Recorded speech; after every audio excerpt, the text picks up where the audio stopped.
Halo semuanya, jadi kali ini aku pengen lanjutin tutorial yang kemarin ya. Yang kemarin kita sudah membuat sebuah RESTful API menggunakan type ORM, kemudian XPCS dan PostgreSQL. Kemudian kali ini aku pengen membuatnya secara utuh ya, dari proses instalasi, kemudian cara kita memisah servisnya, kemudian migrasi, kemudian melakukan fetch data atau membuat fetch data untuk digunakan ke dalam database atau mengirim seeding ke dalam database.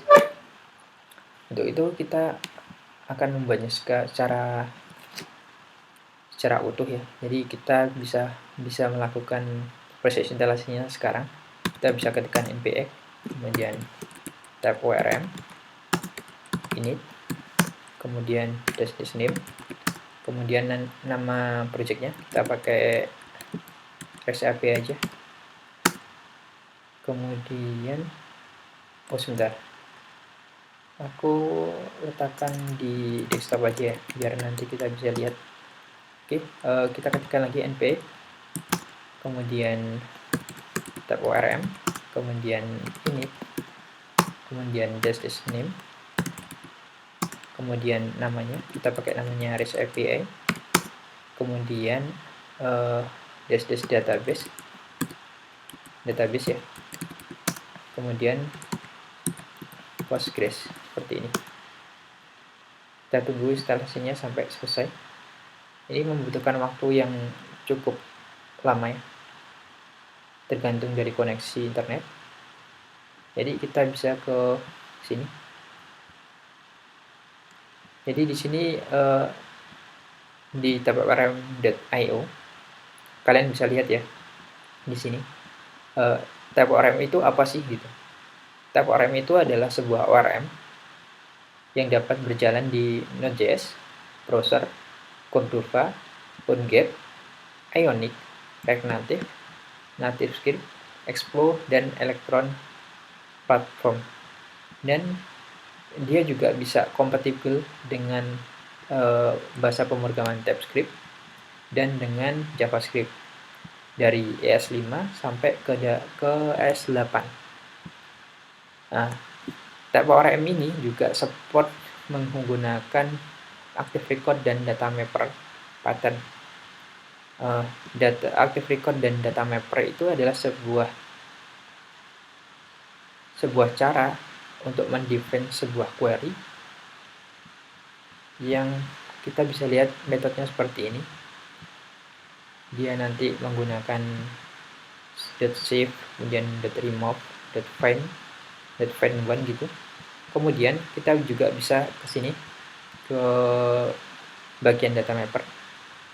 Di data mapper kita bisa lihat di sini dia menggunakan get repository seperti ini. Kemudian setelahnya kita bisa melihat di sini ya. Kita bisa memilih salah satunya ya. Dengan data mapper itu lebih simple. Kemudian untuk yang active record lebih simple. Kemudian data mapper digunakan untuk aplikasi yang besar. Jadi nanti lebih kompleks, kita bisa pakai yang namanya data mapper ini. Kemudian jangan sampai kelewat ya, di dalam base entity, di dalam active record kita harus menginputkan extend base entity ini ke dalam entity-nya supaya kita bisa memanggil sebuah metode seperti ini atau semua metode yang ada di sini. Oke, kita bisa ke sini. Setelah kita mengetikkan npx type orm init dash name, kemudian nama projectnya, kemudian dash database, kemudian menggunakan database Postgres gitu, kita change directory cd ke nama projectnya, kemudian kita ketikkan npm install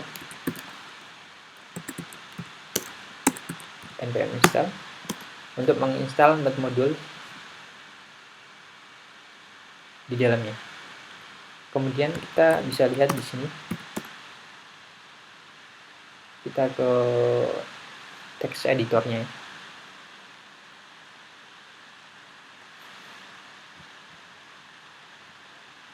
Ini nanti akan aku include-kan semua error ya. Jadi semua error, kemudian proses-proses yang aku alami atau kendala yang aku alami, aku include-kan semua. Jadi ini mungkin akan menjadi sebuah tutorial yang panjang, tapi semoga tidak membosankan dan tidak membuat kalian malas mengikutinya. Akan aku usahakan ketika ada error, kalian bisa lihat bagaimana aku men-solving-nya, kemudian bagaimana cara aku membuatnya. Dan mungkin akan untuk mempersingkat waktu ya, akan aku kopikan beberapa ya. Jadi mungkin seperti controller dan segala macam, mungkin aku akan aku kopikan aja di folder yang udah aku bikin sebelumnya. Oke, kita bisa lihat di sini ya. Di dalam REST-API-nya kita bisa lihat udah ada net modules, kemudian src dan semuanya di sini. Kemudian kita bisa menambahkan sebuah file docker compose. Kita touch file docker compose-nya dulu, membuatnya lebih dahulu dengan menggunakan touch docker dash compose.yml. Kita bisa lihat di sini. Oke, aku udah siapin file docker compose-nya di sini. Aku kopikan ya.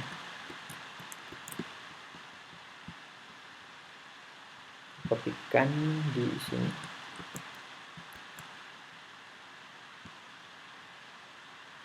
Oke. Setelahnya kita bisa menjalankan terlebih dahulu file docker compose-nya.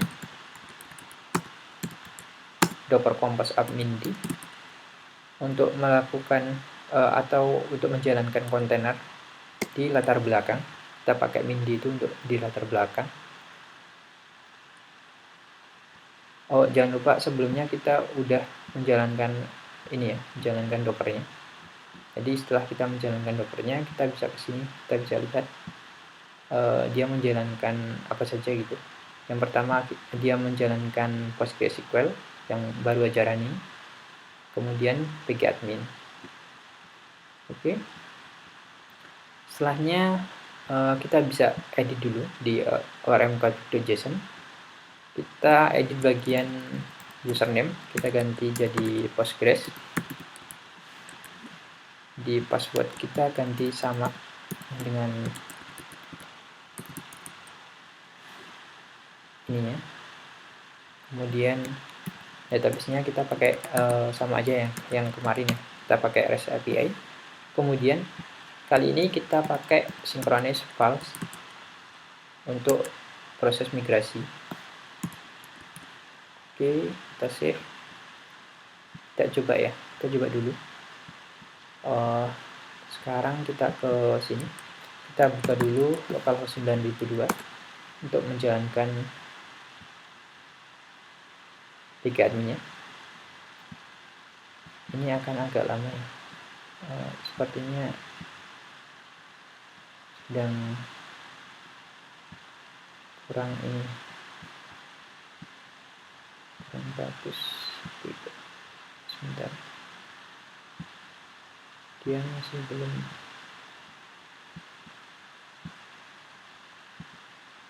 Di sini nanti harusnya ada proses runningnya di latar belakang, jadi kita bisa lihat proses runningnya.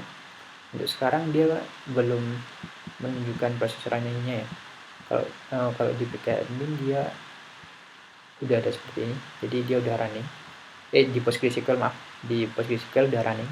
Kalau yang di dalam pgadmin tadi kita lihat di sini dia belum running ya, jadi kita belum bisa mengetikkan localhost 9002 seperti ini. Hasilnya seperti ini. Di reload juga belum bisa. Oke, sambil menunggu kita bisa ketikkan dulu. Kita pakai Express.js ya. Jadi kita pakai Express.js, kita bisa ketikkan npm install Express seperti ini. Kita tunggu. Sambil menunggu Oh, ini di sini ya. Sebentar. Kita buka satu lagi ya. Nanti kita instalasinya di sini. Yang di sini hanya untuk menjalankan Docker Compose-nya ya. Karena ini udah terlanjur nggak apa-apa. Kita ingat-ingat aja ya. Nanti buat melakukan down Docker. Oke. Kita udah ya, udah sampai ya. Udah selesai. npm install. Kemudian jangan lupa ya, karena kita akan menggunakan sebuah bahasa pemrograman yaitu TypeScript, maka kita bisa mengetikkan npm install, maaf agak tipu, npm install, kemudian kita menggunakan express add types gitu ya, add types express gini. Kemudian jangan lupa kita menambahkan save ini. Jadi kita melakukan proses instalasi Express dengan menambahkan TypeScript dalamnya seperti ini. Kita tunggu sampai proses instalasinya selesai.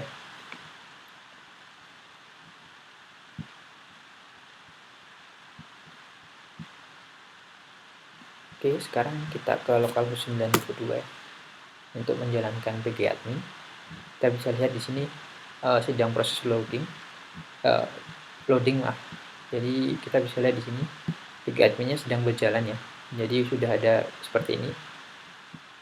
Ketika udah seperti ini, jadi pgadmin-nya udah berjalan.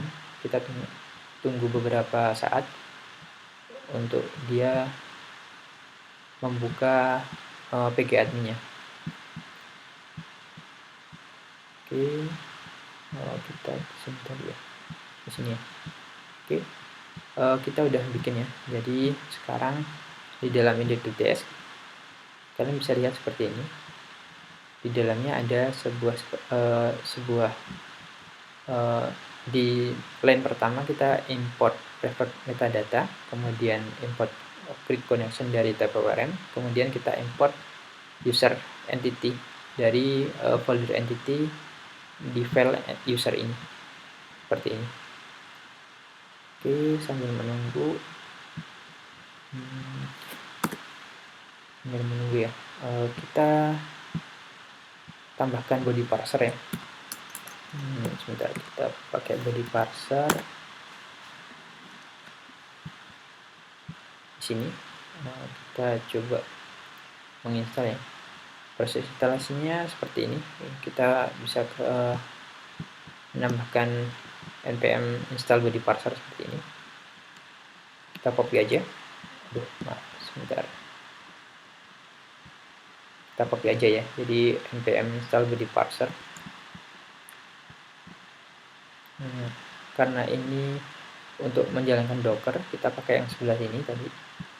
Kita kelupaan soalnya tadi npm install body parser.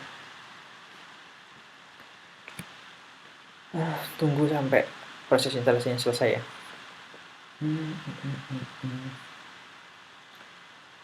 Oke, proses instalasinya selesai. Belum. Ini sekarang kita bisa ke dalam pgadmin-nya. Kita pakai ini ya. Kita pakai email, kemudian passwordnya ya, yang sudah kita daftarkan di dalam file Docker Compose.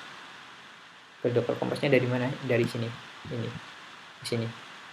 Nanti sesuaikan dengan environment ya.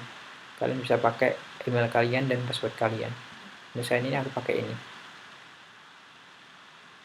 Nanti source code-nya aku taruh di deskripsi.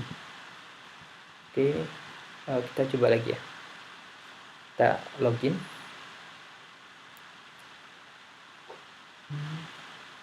Minum dulu.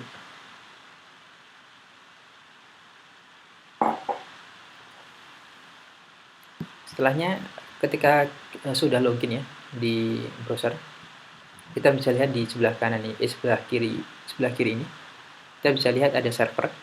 Nah, di dalam server itu kita create sebuah server baru.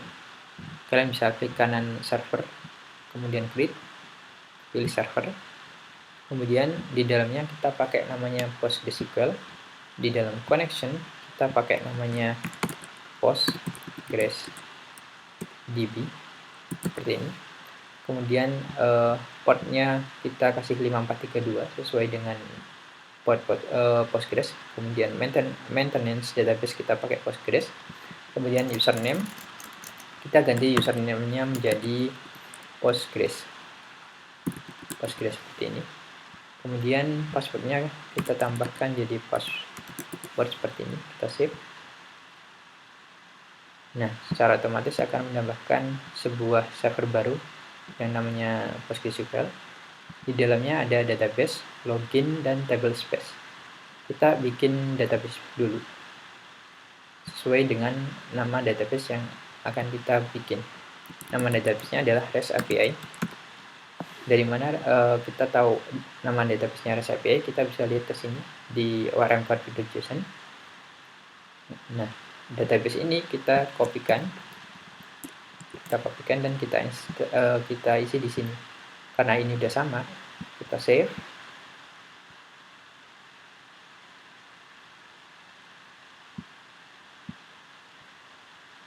Nah, di dalam database-nya udah ada namanya REST API.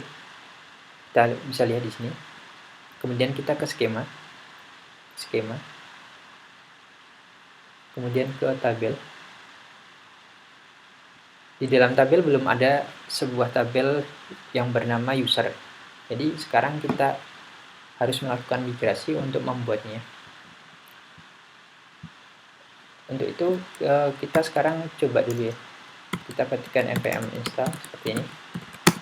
Oh maaf, bukan npm install, npm start untuk menjalankan servernya. Dari mana npm start? Kita bisa lihat di sini. Di dalam package.json ada script namanya start dan tab orm. Kita pakai npm start untuk menjalankan test.src .ts di sini. Oke. Ini akan error karena usernya belum ada. Coba kita lihat ya. Nah, di sini ketika akan menambahkan user ke dalam database, relasi usernya belum ada. Untuk itu kita memerlukan yang namanya migrasinya. Tapi sebelum itu kita bisa modif dulu ya. Kita bisa change ini.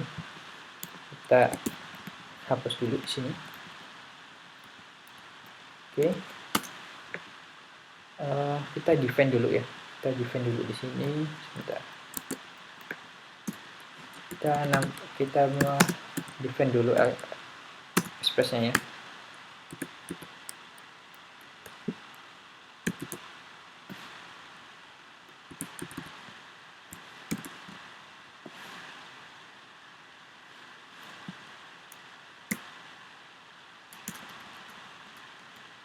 Sebentar, kita copy aja dari sini. Aku udah agak ngantuk ini soalnya. Oke, kita pakai ini.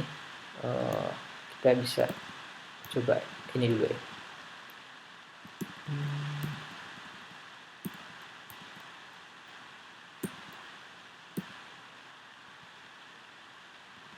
Sampai ke sini kita copy aja. Nanti kita coba modif ya di sini ya. Saat ini kita belum mengimportkan Express, jadi kita tadi ketika menambahkan Express kita belum bisa ya. Jadi kita harus menambahkan Express ya di sini. Kita import bintang S Express from Express seperti ini. Kemudian kalian bisa lihat di sini ketika kita sudah mengimport Express di sini sudah bisa ya. kita jangan pakai Morgan dulu ya, kita hapus dulu. Kemudian body parsernya sudah kita install tadi. Kemudian kita membuat aliasing dulu ya. Import bintang s body parser seperti ini, from body parser seperti ini. Oke. Kemudian kita ini ada express ya. Oke, kita coba ada course. Kita harus menambahkan npm install course di dalamnya supaya dia bisa menambahkan course. Oke, kita bisa pakai npm install course ini. Kita tunggu sampai proses instalasinya selesai.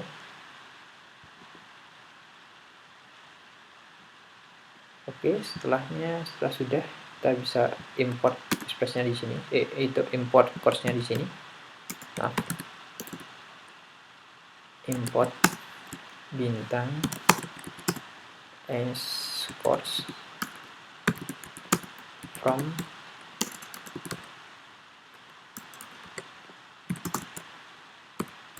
course. Oke.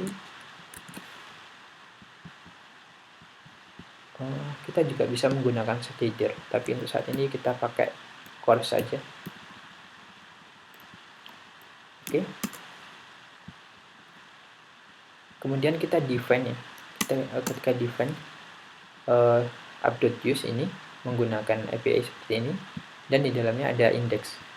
Index ini kita hubungkan ke bagian router, kita ke src, kemudian kita bikin dulu sebuah folder namanya routers, yang di dalamnya menampung sebuah index.ts seperti ini. Oke, kemudian di dalamnya kita bikin sebuah version baru namanya version 1. Kemudian di dalamnya ada sebuah router. Oke, router.ts. Kemudian kita juga bikin sebuah controller. Maaf, bukan file tapi folder. Sebuah folder controllers. Kurang sebentar, kita rename seperti ini. Oke. Kita bikin namanya sesuaikan, kita pakai user controllers.ts. Oke, nanti kita bisa servisnya di sini. Oke, kita pakai index.ts. Kita import dulu. Import bintang s express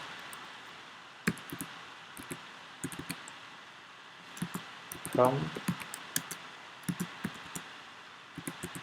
express seperti ini. Kemudian kita aliasing dulu ya. Kita menggunakan namanya router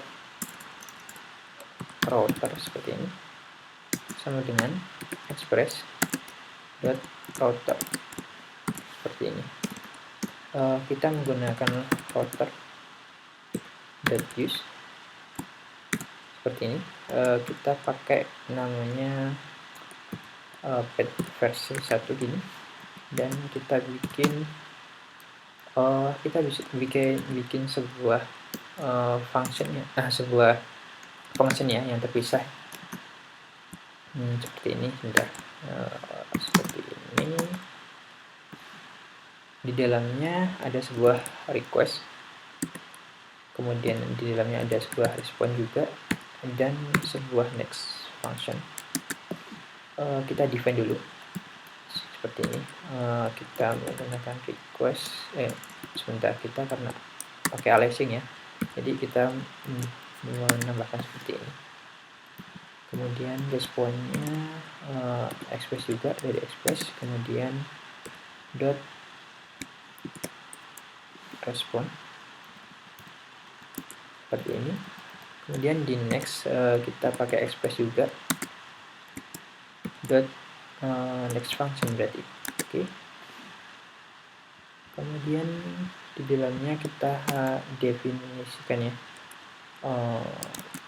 kita bisa pakai namanya atau langsung saja kita return respon dot kita coba dulu respon sana aja. Oke. Seperti ini, misalnya halo gitu. Oke.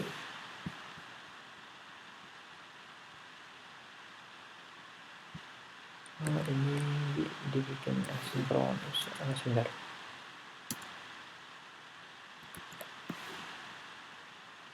Ini perlunya apa? Oh, ini indeks ya, kita belum define indeks ya. Oke. Hiraukan dulu, nggak apa-apa. Kemudian kita ekspor dulu ini, export default seperti ini, router as index seperti ini. Oke.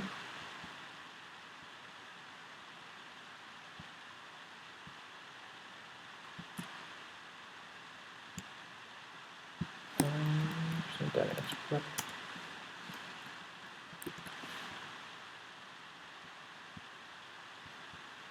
Oke. Kemudian di sini kita define index ya. Index dia akan mengimportkan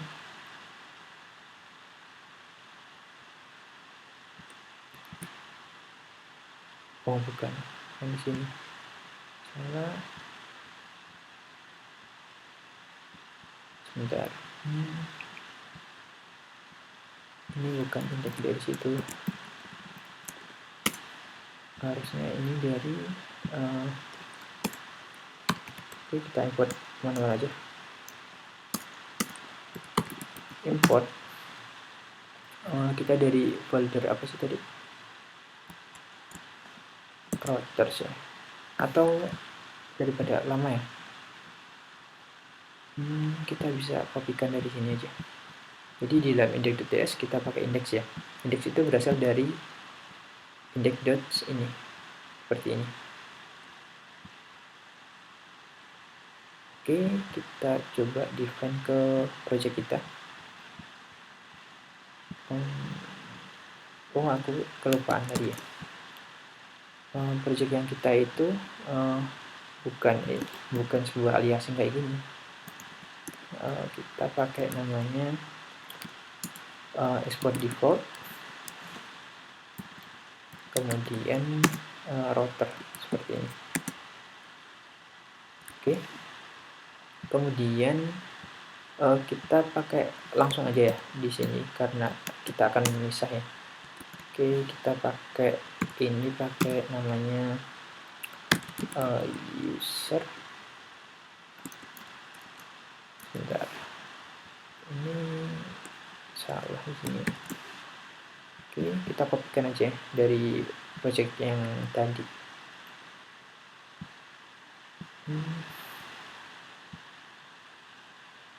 Kita kopikan dia dari user di sini.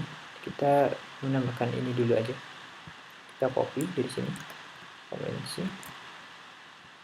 Aku terangin terlebih dahulu ya. Jadi ketika kita import express seperti ini, kemudian kita juga input controller seperti ini. Nanti kita menggunakan router sesuai dengan metode yang kita bikin ya. Kita pakai memanfaatkan HTTP method di dalamnya. Untuk mempersingkat waktu kita copy aja dari sini, nggak apa-apa. Yaitu kita pakai router.get. Get itu untuk menangkap semua data. Kemudian get by ID. Di sini ada ID. Kalian bisa lihat di path-nya user,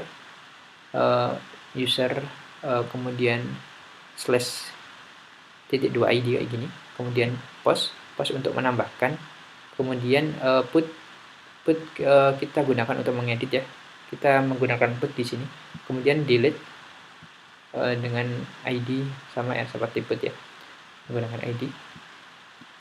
Kemudian seperti ini, ketika kita sudah dari index.ts, kita tambahkan di sini index itu didapat dari mana? Kita import dulu aja di sini. Kita import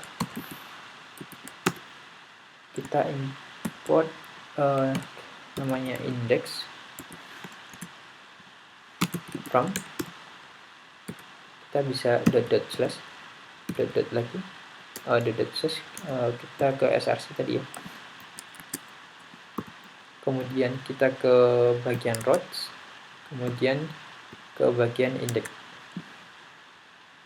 Ini karena dia nggak ada di dalam sebuah ini, kita pakai namanya index. Oke. Kemudian ini sekarang bisa ke sini ya, ketika kita udah daftarkan di sini ya. Oke, kemudian di dalam version 1 kita root di sini, kita kopikan dari sini,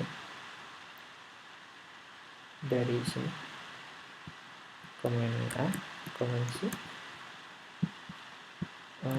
kita kopikan dari sini ya.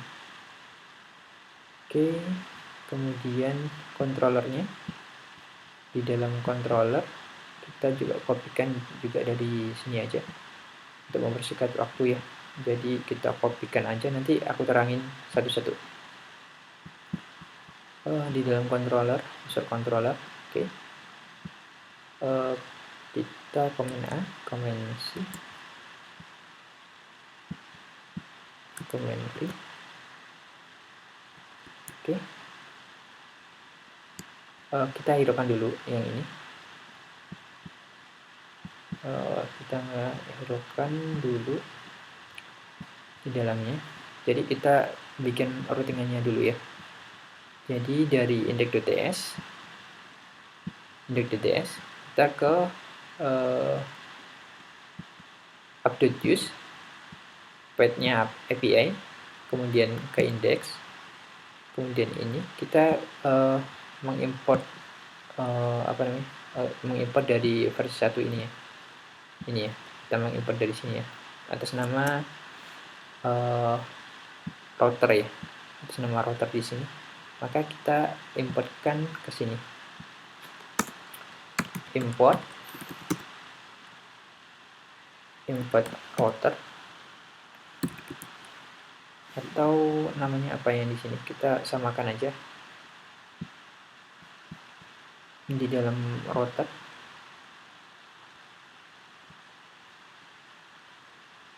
dia menggunakan user ya. Oke, kita gunakan user juga, samakan aja. Oke, kita menggunakan user from .//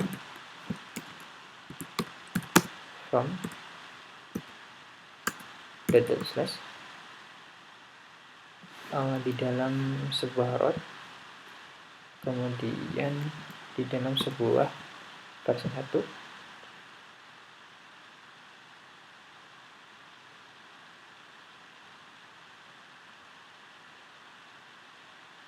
user is declare.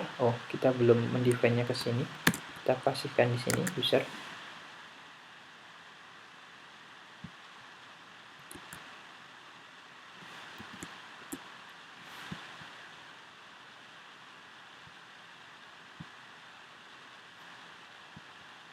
Oke, kita ganti ya yang ini, kita coba, karena dia nggak ke define, makanya yang satunya ke error. Oke, .//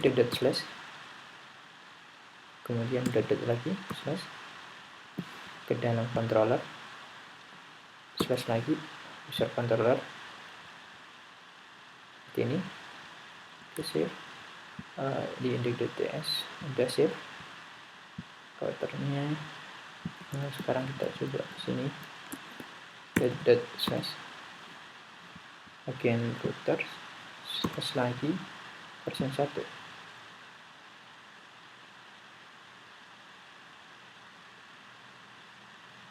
Oh, kita deklarasinya gini di dalam restructuring seperti ini. User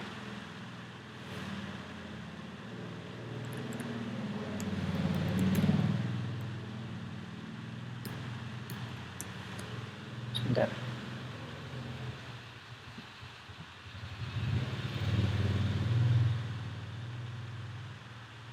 aku defaultnya sebagai router ya. Oh, jadi ini namanya router.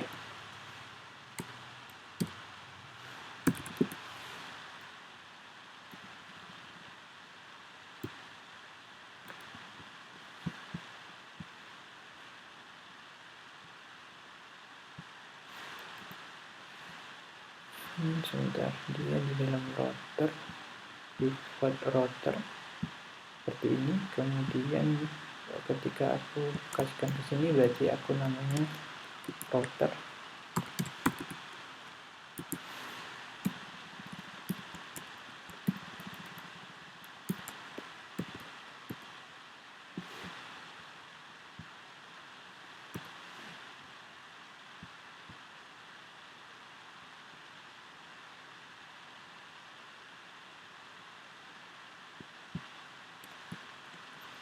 Tidak dapat, kenapa dia tidak dapat menerima? Sudah.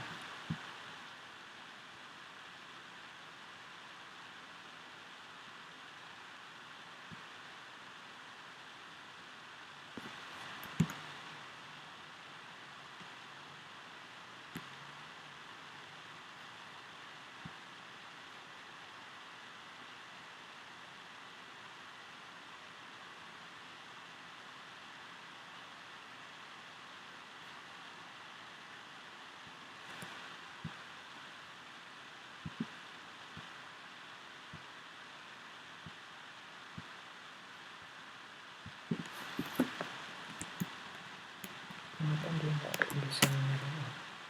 Coba kita lihat dulu ya. Dalam router slash version 1 slash, oh iya, router di sini. Oke, kita kelupaan tadi belum menambahkan router ya. Kita namakan user ya. Oke, kita menamakan user di sini, kita save. Oke, setelahnya kita udah selesai ya, berarti sekarang kita ke ini udah selesai. Kita save dulu ini. Oke, sekarang kita singkirkan yang tidak kita perlukan ya. Docker Compose-nya kita tidak perlukan, singkirkan dulu. RM configuration tidak diperlukan, singkirkan dulu. Kemudian dedup.ts-nya masih ya. Ini udah selesai ya. Oke, routernya udah selesai. Kemudian di user controller kita bisa lihat di sini. Tadi kita ketika menggunakan entity di dalam ketika menggunakan active record di sini, kita bisa lihat di bagian active record, dan data member ini. Oke, di sini ya kita bisa lihat ya. Jadi ketika kita menggunakan sebuah active record, kita harus ini di dalam ini all active record entity must extend base entity class. Jadi kita harus menambahkan base entity seperti ini. Oke, kita copy aja di sini. Kita copy, kita masukkan ke dalam sebuah folder di user.ts. Di entity, kemudian di file user.ts, kita menambahkan sebuah extend base entity seperti ini. Base entity ini kita ambil dari mana? Kita ambil dari tab ORM. Maka kita importkan di sini base entity. Kita save. Sekarang kita coba di sini. Kita ke sini. Kita coba ya. Kita dari bagian yang pertama. Kita pakai namanya create user. Create user itu digunakan untuk apa? Create user itu merupakan sebuah metode post dan kita mendefine-nya sebagai store di sini. Yang pertama ya, kita bisa lihat di sini kita menggunakan request express.request ketika kita define-nya, kemudian maaf, ini request ya, kemudian kita respon express.respond, kemudian next dari next function, kemudian dia mereturn sebuah promise any, sebuah promise yang di dalamnya ada banyaknya jumlahnya. Kemudian kita bisa lihat di dalam user entity, kita ke sini, coba user entity, kemudian kita kasihkan ke speed rate. Kita hiraukan dulu errornya ya. Kita bisa close dulu atau kita bisa lihat di sini. Kemudian di user controller, di bagian sini kita bisa user TS, kita destructuring namanya, destructuring object. Jadi kita mendefine apa yang ada di sini, kita definekan di sini. Kita kasih nama fish name di sini sesuai di sini. Kemudian kita kasih namanya juga first name, kemudian last name kita kasihkan nama last name, age kita kasihkan nama age. Karena kita di sini nggak ada address, kita hapus addressnya. Oke. Kemudian kita pakai namanya cons user ya. Jadi di sini kita hapus dulu, kita coba ya. Kita coba pakai namanya user dot create. Ketika kita belum mengikutkan base entity di sini, kita coba dulu ya. Base entity-nya kita hilangkan lagi. Kita coba dulu. Kita hilangkan base entity-nya di sini. Kita save. Kemudian kita ketikkan user di sini. Kita ketikkan user di sini biar sama ya, biar kita tahu. Ketika kita ketikkan user, ketika kita kasih dot atau titik, di dalamnya tidak ada metode dari active record-nya. Oleh karena itu, ketika kita menambahkan di sini, kita tambahkan lagi namanya extend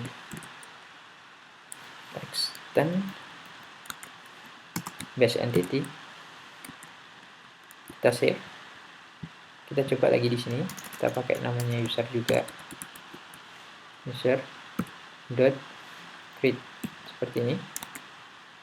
Maka bisa kita hiraukan dulu aja ini kita hiraukan sebentar, kita hiraukan supaya kita tahu. Nah, ini nggak ada pesan error di sini karena udah benar apa yang kita ketikkan. Kemudian kita bisa define ulang di sini. Kita kasih nama first name. Kita kasih nama first name seperti ini, yang adalah sebuah first name. Sama, kita samakan yang di sana, yang di sini. Karena kita udah tidak membutuhkan ini, kita close lagi. Kemudian di sini ada last name seperti ini. Maaf, tipe last name seperti ini. Kita define juga sebuah last name di sini. Kemudian kita ada age ya, age yang independent number, maka kita age. Kemudian setelahnya kita karena dia bersifat asinkronus ya di sini, kita bisa melakukan block try di sini. Kemudian ada catch ya di sini. Karena asinkronus, maka di sini kita ketikkan await user.save. Kemudian setelahnya, karena ini sebuah function ya, sebuah raw function di dalamnya, dia harus melemparkan sebuah return di sini. Returnnya ada respond.status. Kemudian status code-nya ada 201, kemudian JSON, terus seperti ini. Oke, kemudian kita bisa ke bagian di JSON, kemudian ada sebuah objek yang di dalamnya ada message, kita kasihkan create user successfully atau sukses juga boleh. Kemudian di dalam data kita di dalam biasanya datanya itu berupa berupa sebuah array yang di dalamnya ada beberapa objek. Makanya kita pakai array objek kayak gini. Kemudian ketika kita sudah melakukan ini, kemudian kita ke block try, kita kasih block try-nya dengan sebuah parameter error yang di dalamnya kita memanggil sebuah index function yang dia akan melempar errornya seperti ini. Oke, kemudian kita ke get all data. Get all data ini adalah untuk mendapatkan semua datanya. Kita define di sini dengan nama index yang bersifat asinkronus juga, ya, yang mereturn promise juga. Kita bisa lihat di sini. Nah, di sini karena kita belum ada pagination, kita bisa skip aja di sini. Kemudian ininya kita hapus.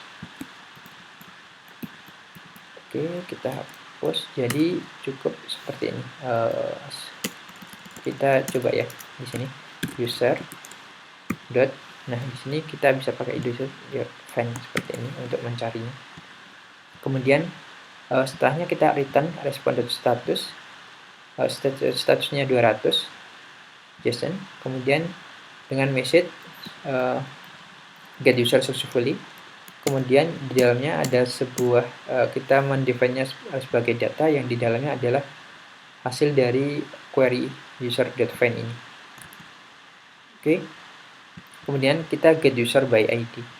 Get user by ID itu kita bisa pakai namanya destructuring object juga, pakai ID kayak gini, atau kita pakai sebuah const ID berupa request param.id seperti ini. Tapi karena di dalam JavaScript atau TypeScript sudah bisa melakukan destructuring, maka kita pakai kayak gini ini. Kita mendefine ID-nya di dalam request.params. Kemudian kita membuat sebuah sebuah variable baru berupa user by ID. Kemudian setelahnya kita await, jangan lupa pakai await, yang di dalamnya ada user, dan find one itu untuk mencari sebuah ID di sini. Kemudian kita pakai validasinya. Untuk sekarang kita pakai validasinya menggunakan nggak usah menggunakan ini, kita pakai validation biasa aja. Ketika bukan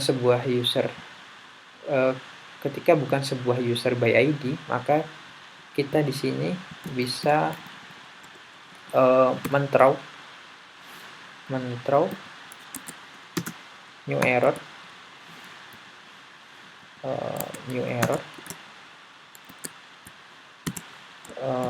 not found gitu aja, atau user not found gitu. Kemudian setelahnya kita bisa return respond.statusnya. Kemudian di dalamnya ada JSON, di dalamnya ada di dalam objek kita pakai di dalam JSON kita pakai sebuah objek untuk melakukan seperti ini, seperti yang di awal ya. Kemudian update user. Di update user itu kita memerlukan sebuah request body dan ID, params ID. Kita bisa lihat ya, seperti yang pertama, kita bisa destructuring dulu, destructuring objek ya. Kita nggak ada address di sini, kita hapus addressnya. Kita cukup menambahkan seperti ini. Kemudian ID-nya destructuring paramsnya ya. Kemudian user.update di dalamnya. Kemudian di sini kita hapus. Kemudian kita bisa pakai user.find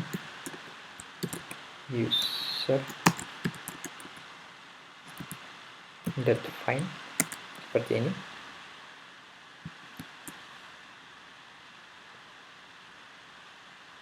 Oh iya. Oke, sekarang kita ke sini dulu. Aku belum menambahkan di sini UID. Oke. UID itu berupa string. Oke. Jadi kita bisa mendefine seperti ini, user.find terus ID-nya. Kalau kita tidak menambahkan UUID di sini, kita bisa lihat ya, kalau seumpamanya kita tidak menambahkan UUID seperti ini, dan di sini adalah tetap number seperti ini, maka yang harus dilakukan adalah kita mendefine-nya seperti ini, adalah dengan menambahkan number di dalam sini. Sebentar, berarti di dalam sini numbernya, kita kasihkan number di sini, number. Kemudian di sini kita langsung bisa define kayak gini.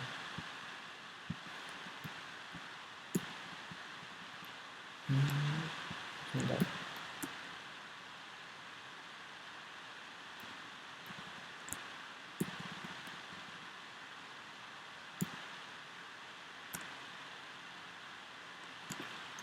Oke. User dot find one. Kemudian user dot find seperti ini. User dot find.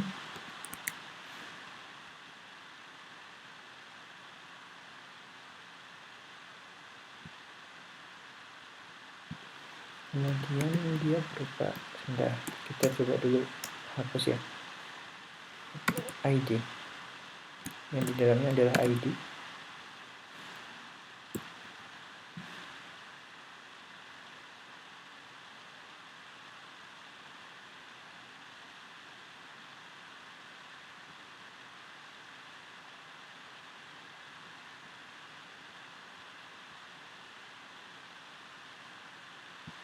Dia tidak mau, oh iya, kita nggak usah pakai kayak gini, nggak apa-apa. Jadi kita langsung ID kayak gini.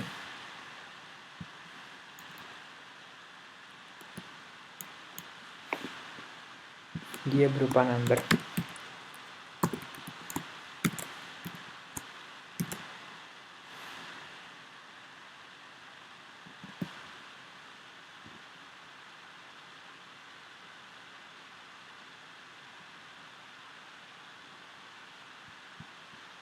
Oh, ini berarti find one. Oke, seperti ini. Kalau kita tidak menggunakan UUID, karena kita menggunakan UUID, kita pakai namanya tetap ya di sini kita menggunakan find, karena kita pakai UUID. Oke, sebentar, kita menggunakan find. Kita di sini pakai ID, ini ID. Kemudian kita kembali ke user, kita pakai UUID, sama aja. Jadi proses solvingnya kayak gitu ya tadi ya. Nah, di sini kita pakai string. Oke. Kita bisa lihat di sini. Kemudian kita pakai throw error lagi ya di sini. Jadi pengen-shift aja biar cepat. Setelahnya kita define ya, kita validasi. Ketika bukan user, maka kita throw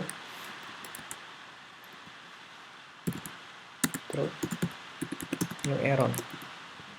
New error. Not user,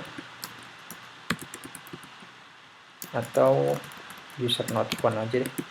User not found gitu aja. Oke. Kemudian seperti ini ya, sama responnya seperti ini. Kita catch. Kemudian ketika kita delete user, membutuhkan seperti ini. Di dalamnya ada user seperti ini. Kita validasinya kita samakan sama yang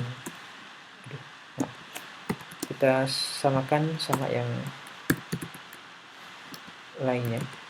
Kita pakai throw new error.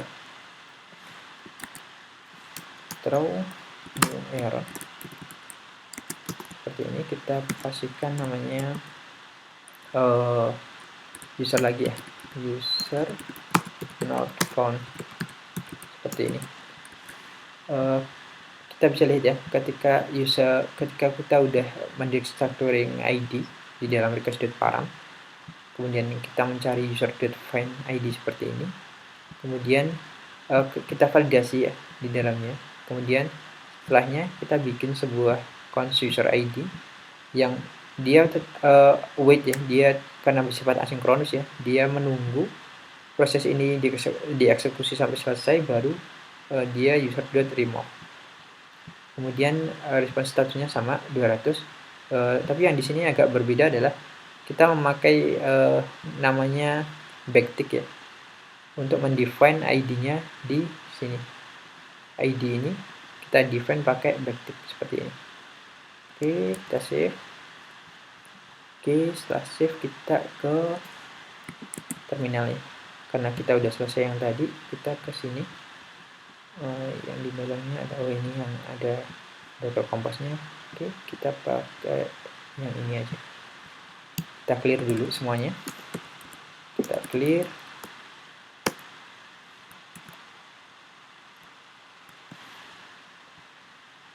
Agak kebesaran. Oke, kita clear. Kita bisa setelah kita clear ya di sini, kita bisa pakai npm start.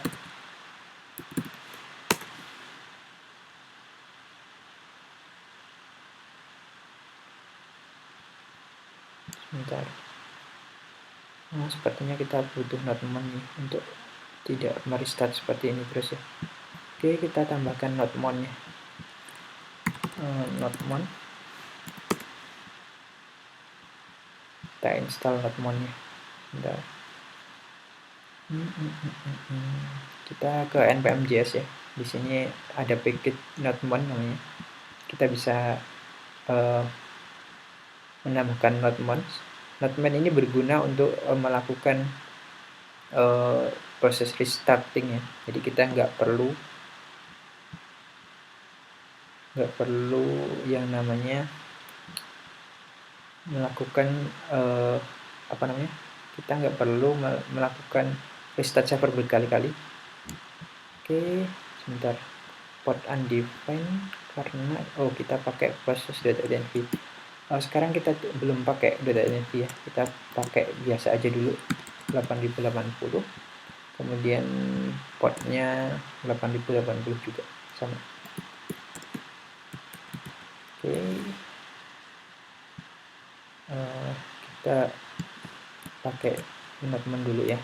Jadi npm, kita pakai npm install notmon seperti ini. Kita bisa lihat ini npm i notmon atau npm install notmon seperti ini, atau kita bisa pakai yang global ya. Kita pakai yang global aja seperti ini. Komensi untuk mempersingkat waktu, kita cukup copy aja nggak apa-apa, karena ini akan panjang waktunya ya, dan sudah hampir jam 2 ini. Tapi semoga nggak apa-apa deh, sambil kita belajar. Oke, kita sudah pakai npm ini ya. Sekarang kita ke package.json. Di package.json itu kita menambahkan sebuah script dev namanya, yang dimana dia itu menjalankan notmon dan mengeksekusi sebuah src.index.ts. Seperti ini.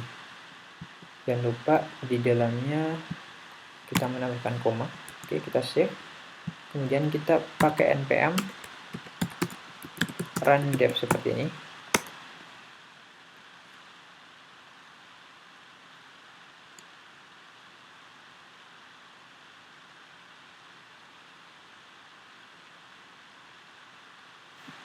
Kenapa ini?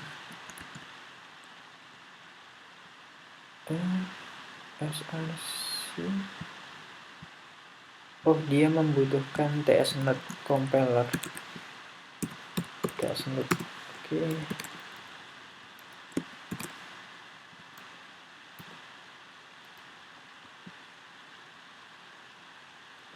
not mon,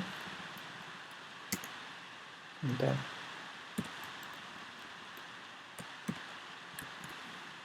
coba src index tts ada yang salah sepertinya. Coba kita lihat yang kemarin, aku agak lupa kemarin penjelasannya sama harusnya ya, tapi kenapa dia nggak mau ya? Kita copy dulu.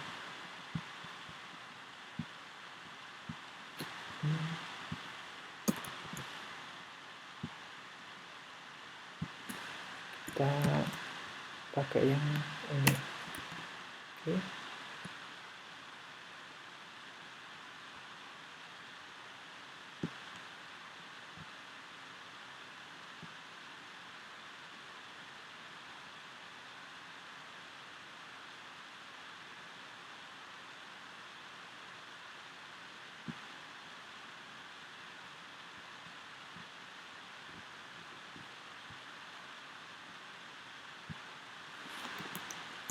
Dia nggak mau ya pakai accept ya. Kalau pakai ini apa? Bisa nggak?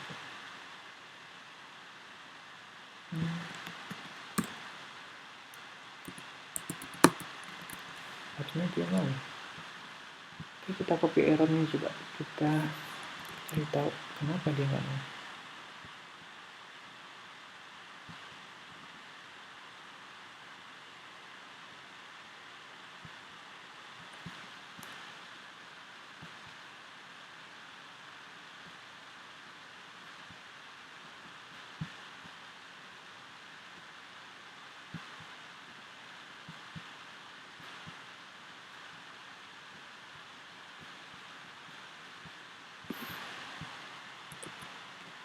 Oke.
Kita coba pakai dulu. Agak aneh. Belum pernah aku dapat error kayak gini. Kita coba dulu. Mas, tadi aku copy apa? Oh ini. Oke.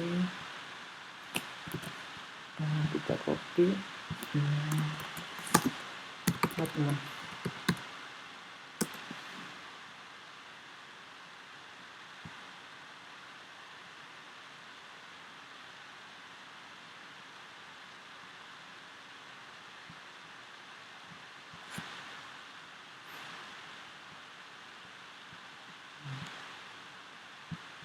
Kita coba solvingnya.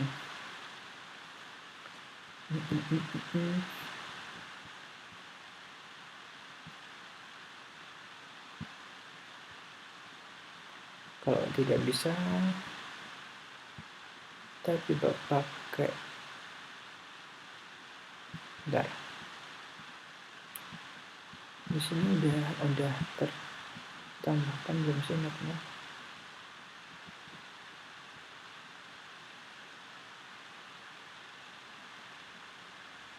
Definisinya belum ada.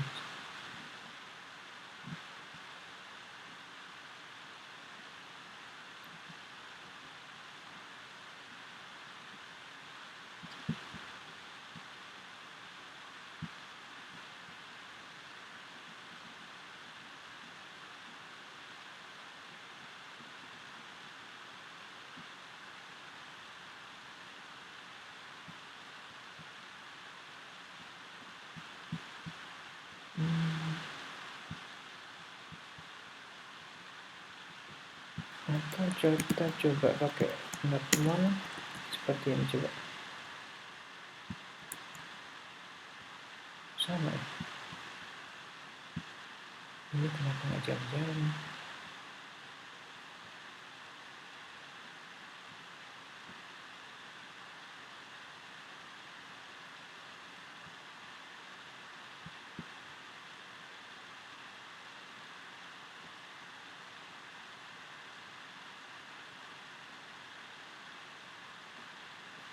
Ini beda.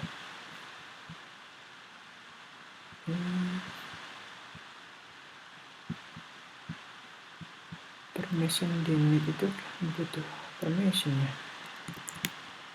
Kita coba dulu.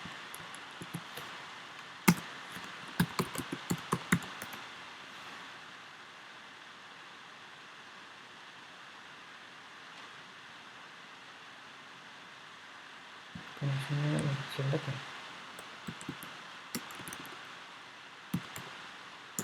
Permission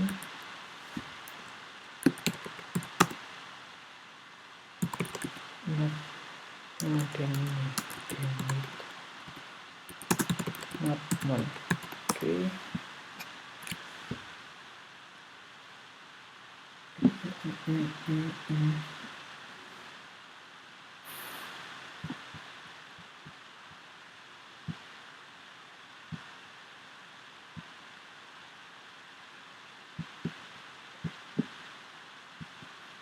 Koneksinya kenapa ya?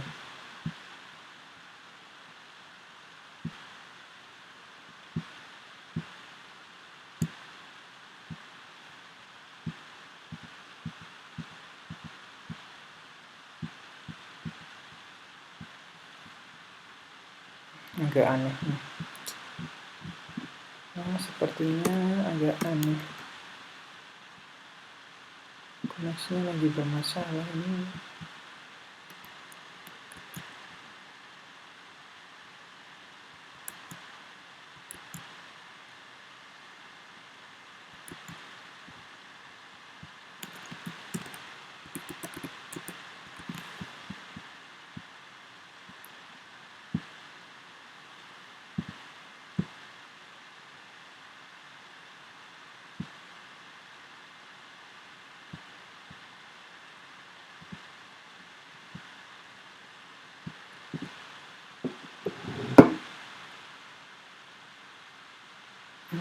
Bentar, tinggal dulu ya.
Oke, sebentar.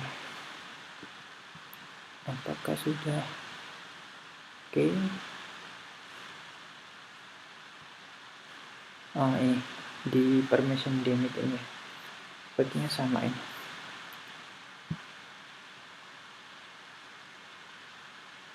Atau kita coba pakai npm start dulu aja ya sambil menunggu. Ini kurang tahu kenapa lagi kayak gini. Kita paling nanti karena memerlukan permission init ya, paling pakai sudo buat menginstalnya. Kita coba dulu pakai npm start ya untuk mempersingkat waktu ya, karena sudah berapa jam, udah 1 jam lebih. Oke. Koneksinya lagi kurang bersahabat sepertinya.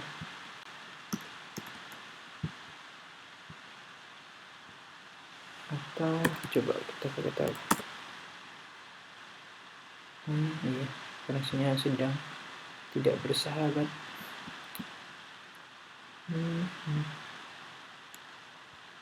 Oke, kita bisa lihat di sini udah berjalan ya dalam ini ya. Tapi sekarang kalau misalnya aku coba buat ngerun migrasi, kalau koneksinya jelek gimana kan? Aduh, koneksinya lagi jelek.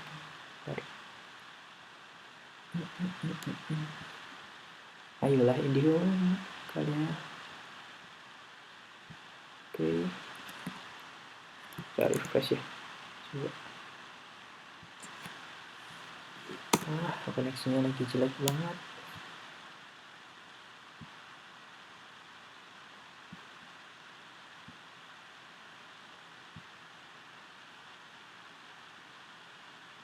Oke. Koneksinya udah kembali ya. Oke, karena koneksinya udah kembali berarti kita bisa lanjut ke sini. Tadi kenapa dia networknya nggak mau jalan ya? Oke, sekarang kita bisa coba netman permission delete ya. Di sini ada permission delete. Kita coba lagi. Di sini kita npm run dev.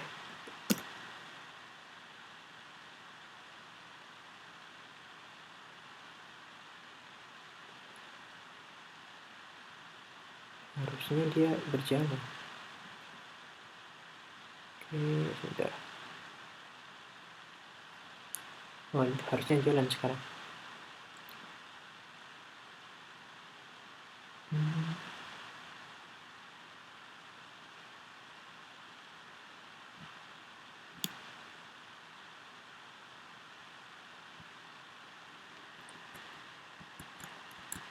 Kita coba restarting dulu ya sampai dia mau menjalankan.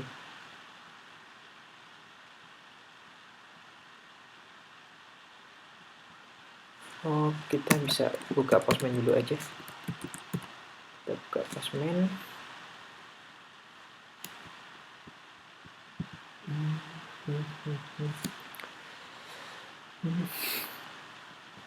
Sebentar. Ngantuk saya. Sekarang kita buka Postman.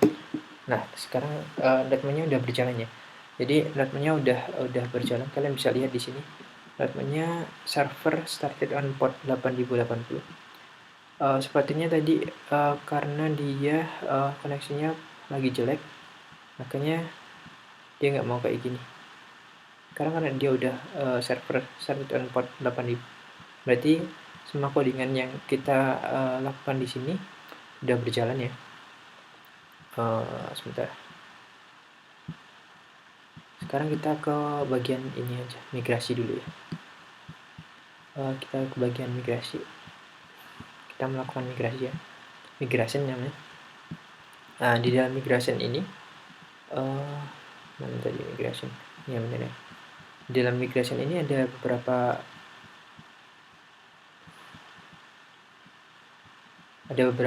ini ya, ada beberapa prasyarat yang harus dipenuhi ya.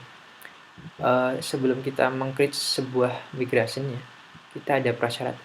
Nah, prasyarat ini yang harus kalian kalian penuhi.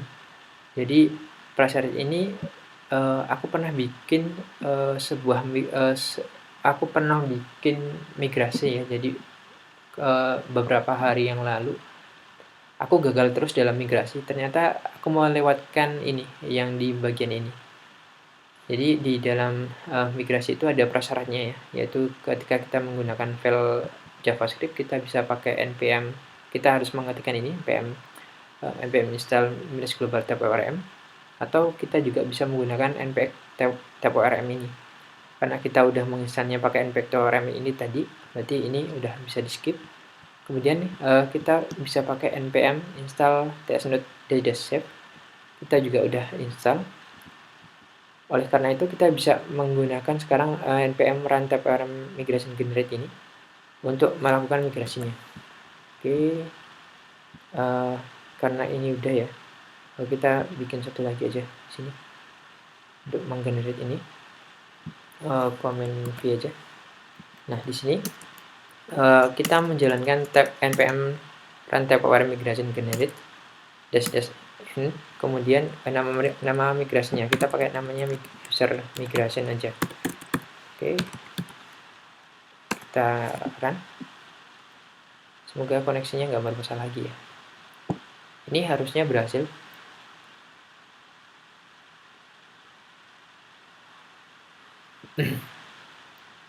Sebentar, minum dulu.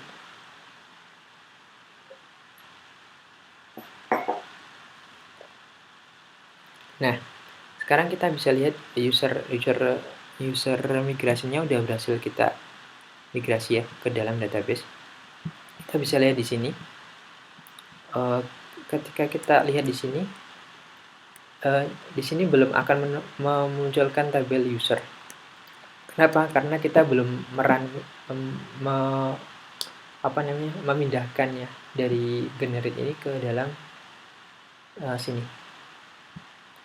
Kita bisa lihat ya di sini dalam Postgres, kemudian di dalam database yang kita miliki tadi adalah REST API, kemudian di dalam skema, kemudian di dalam table. Nah di sini belum ada tabel user. Jadi sekarang kita harus merun migrasinya. Caranya gimana? Caranya kita pakai ini npm run tab.orm migration run kayak gitu. Oke, kita pakai di sini, kita run migrasinya. Dan setelah itu kita bisa pakai npm atau bisa pakai tab.orm seeding buat mesin data dummy ke dalam database. Ini harusnya berhasil. Kita migration run. Semoga koneksinya nggak bermasalah lagi ya.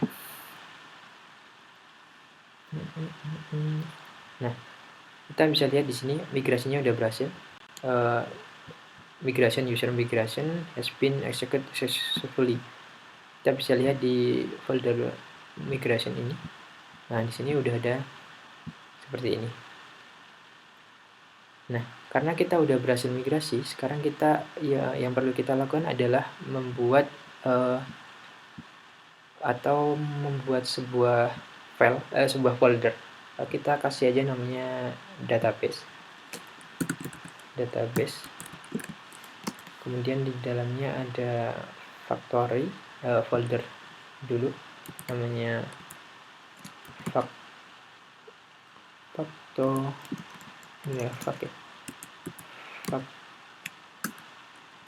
factories, dan satu lagi namanya lupa, sebentar. Kita ke tab.orm seeding dulu aja. Kita bisa ke sini tab.orm seeding di sini. Tab.orm seeding itu apa sih? Jadi tab.orm seeding itu adalah sebuah package yang dimana kita bisa menambahkan data dummy untuk dimasukkan ke dalam database. Nah, di sini kita bisa lihat di sini ada user entity ya. Kemudian di dalamnya ada factory, kemudian satunya lagi ada seed. Jadi kita perlu menambahkan seed dan factory. Oke. Nah, di sini kita sekarang kita coba dulu ya di sini. Mana tadi ada instalasinya di ini. Maaf, agak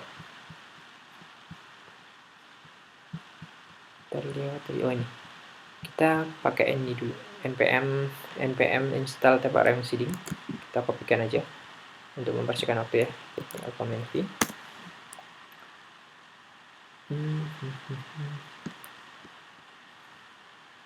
Kita tunggu instalasinya sampai selesai ya.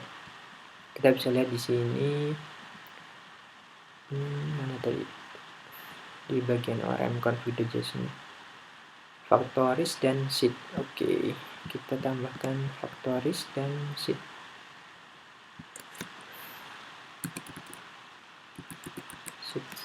Oke, factories kita tambahkan namanya user.factory.ts. Bener ya, user.factory.ts ya. Sebentar. Kalau kalian pengen tahu gimana caranya, kita bisa ke repository. Kita bisa ke repository ini.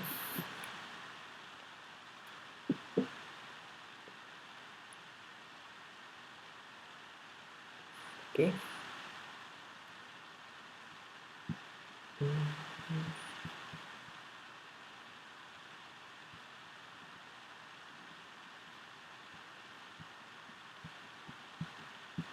Kita tunggu ketika sudah selesai npm install TabRM seeding, kemudian kita install Packer.js nya.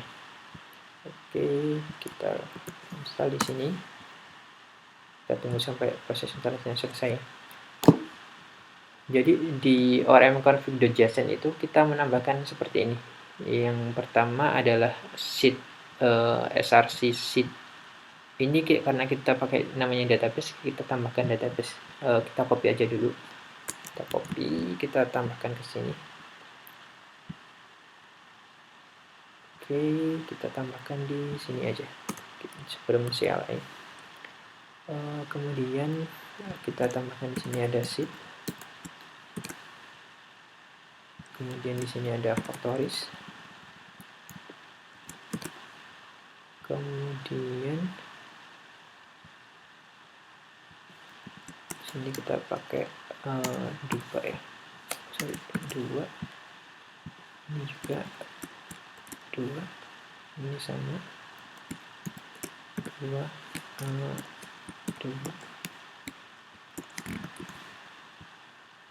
Oke, di sini oke. Kita pastikan di sini ada sebuah database sini. Kemudian di sini ada database juga. Database sini. Sesuaikan dengan di sini ya. Jadi kita ada sebuah folder factories namanya factories, kemudian seed. Nah, sekarang karena udah kita save. Kemudian kita coba lagi ke sini. Bentar. Nah, nanti kita tambahkan. Oke. Ini udah buka belum? Nah, di Packer.js atau di tab ORM seeding, di sini ada ini ya, di bagian sini tab ORM seeding. Di sini kita bisa lihat ada folder sampel di sini. Nah, kita bisa coba kopikan di sini ya. Jadi di factories ada pad.factory.ts. Kita samakan ya. Kita pakai namanya user factory atau factory.ts. Oke, kemudian di dalamnya yang satu seed, kita bisa lihat di sini user create user sheet. Oke, kita pakai user aja nggak apa. Namanya user dot sheet ya bener.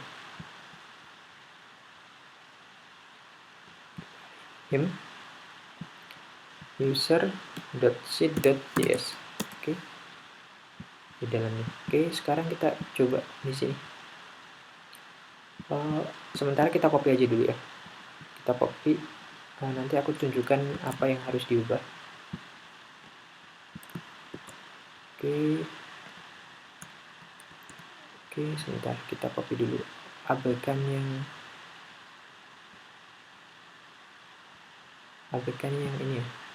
Ini udah nggak perlu dulu. Oke, kemudian di bagian factories kita bisa lihat di user factories, kita juga kopikan dulu semuanya aja. Kita ubah satu persatu setelahnya. Sih, command V. Oke, sekarang kita bisa ubah satu persatu ya. Define kita ambil dari tab ORM seeding. Kemudian user kita ambil dari entity user ya. Oke, sekarang kita ambil dari entity user slash lagi di entity, kemudian user. Oke, kemudian kita coba ke bagian, sebentar, ini dihilangin. Nah, ini berarti kita split ke sini. Oke, kita bawahkan ke sini. Kita di user sheet dan di sini ya, factory ya tadi ya. Oke. Nah, di sini aku pengen menjelaskan ya. Jadi ketika kita pakai UUID, kita nggak bisa pakai data type. Dan ada problem ya. Jadi kemarin aku sempat bikin pakai data type semua untuk age umurnya ya. Jadi dia berupa number. Di data type number itu dia nggak bisa menambah menggunakannya. Jadi kita harus menggunakan faktor random UUID di sini. Random UUID. Sebentar. UUID kayak gini. Oke, kayak gini. Kemudian kita bisa lihat first name sama ini